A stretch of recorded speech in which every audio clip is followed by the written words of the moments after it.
Mahatma Gandhi pernah berkata, jika semua orang Kristen hidup seperti Kristus, saya yakin seluruh dunia bisa menjadi Kristen. Itu berarti mengapa orang-orang sampai hari ini masih belum percaya kepada Yesus? Mungkin itu disebabkan karena kebanyakan orang Kristen sekarang tidak lagi hidup sama seperti Kristus hidup.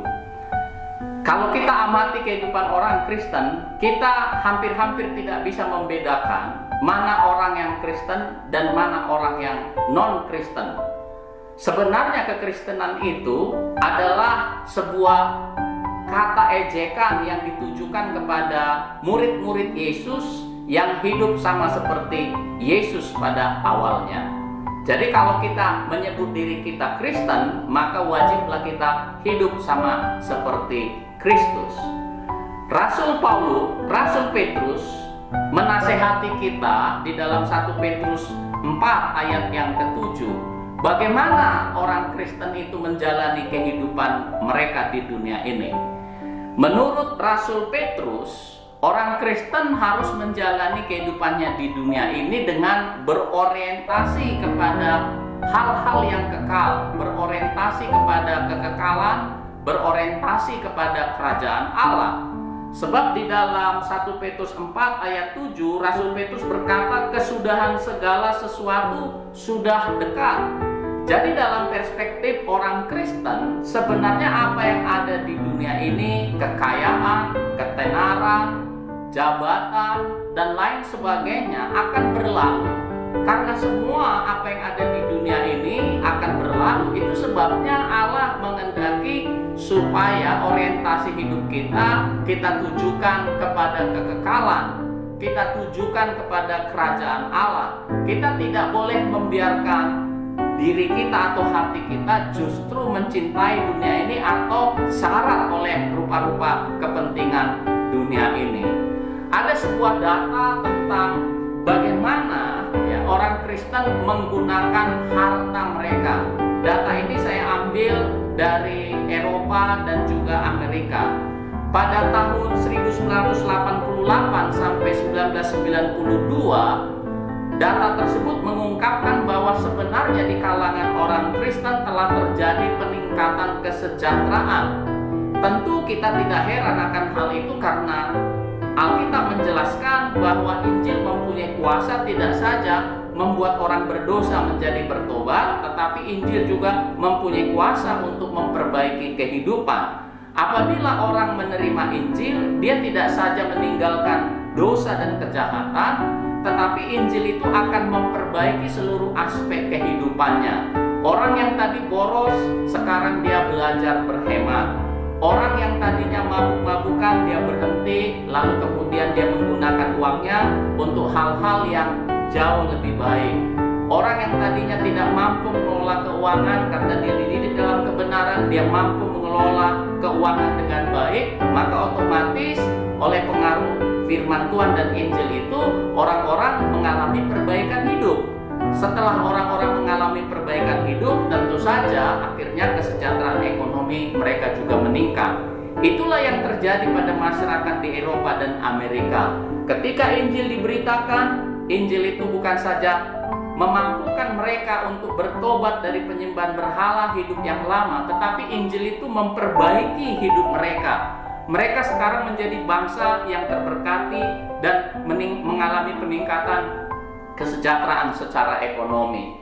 Namun sementara income mereka semakin meningkat dari tahun ke tahun, data ini menunjukkan bahwa persembahan mereka kepada gereja untuk mendukung pemberitaan Injil, persembahan mereka untuk memberikan dukungan pelayanan kepada orang-orang miskin justru semakin berkurang dari tahun ke tahun.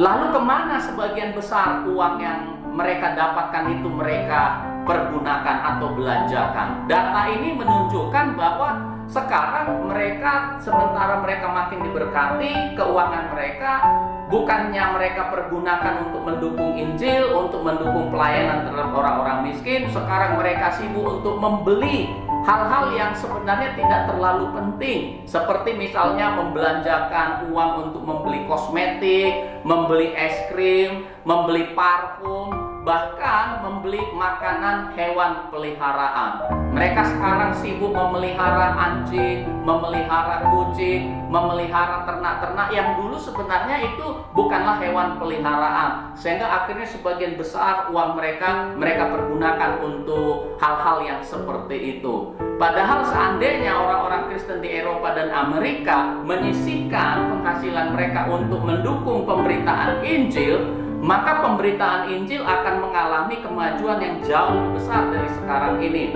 Dan seandainya uang mereka juga mereka sisihkan untuk memberikan dukungan pelayanan kepada masyarakat miskin, maka sebenarnya seluruh dunia lewat bantuan mereka bisa menyelenggarakan pendidikan dasar dengan baik.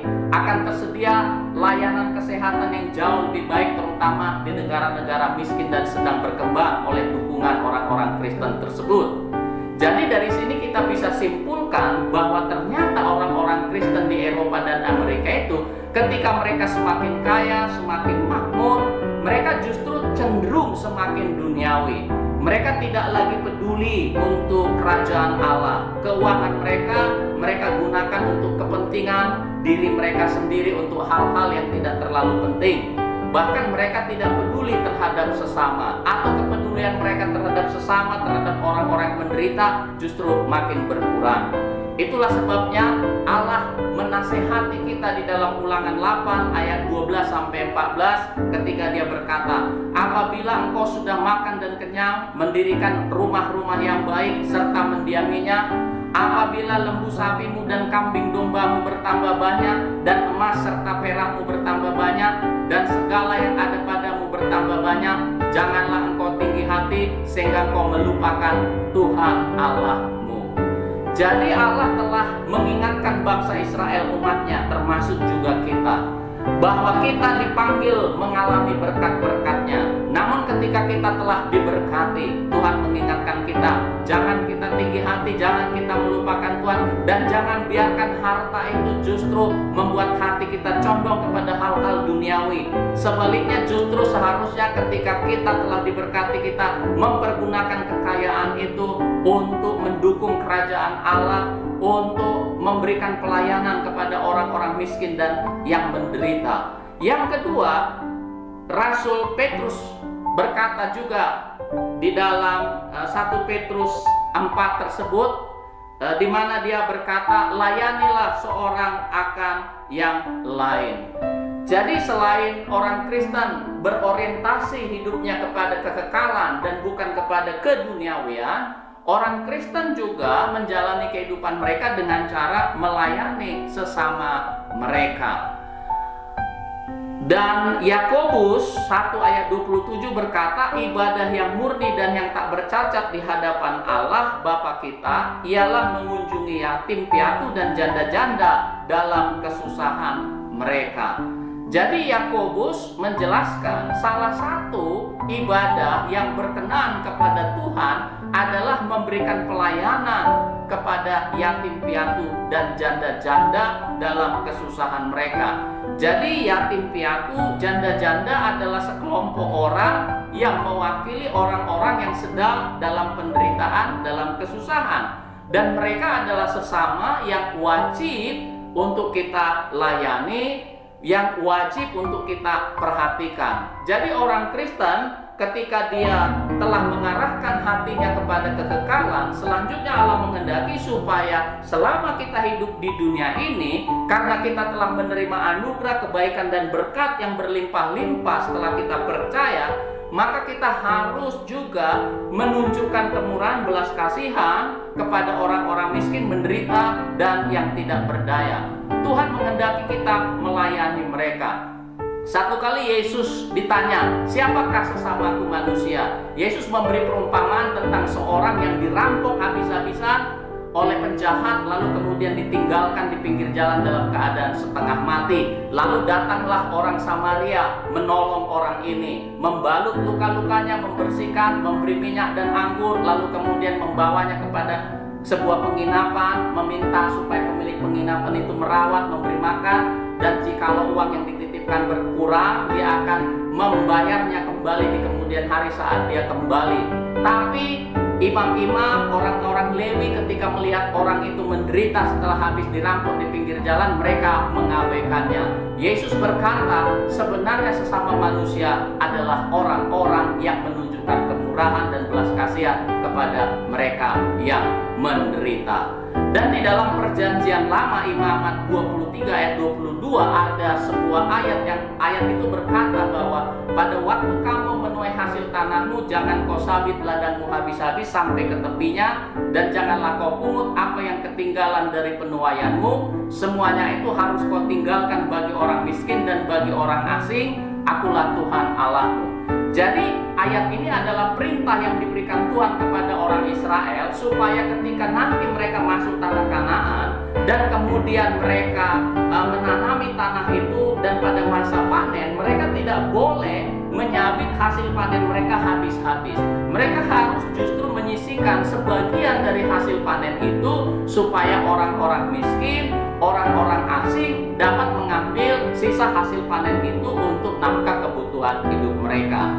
Perintah ini sebenarnya gambaran untuk supaya orang Kristen atau orang percaya itu tidak menggunakan berkat-berkat yang Tuhan karuniakan dalam hidup mereka untuk kepentingan diri mereka sendiri. Dari setiap berkat yang kita terima dari Tuhan, kita harus menyisihkannya untuk kita memberikan pertolongan kepada orang-orang miskin, orang-orang menderita, orang-orang yang tidak berdaya, orang-orang yang dalam kesusahan. Inilah kehendak Allah dan inilah ciri hidup orang Kristen menurut Rasul Petrus. Yang pertama, orang Kristen berorientasi pada kekekalan dan bukan kepada hal-hal dunia. Yang kedua, orang Kristen itu selalu melayani sesamanya, terutama mereka melayani orang-orang menderita, yang tidak berdaya, yang berkesusahan, yang hidup di dalam pergumulan-pergumulan. Orang Kristen akan dengan murah hati melayani mereka, sehingga dengan demikian mereka menjadi kesaksian bahwa mereka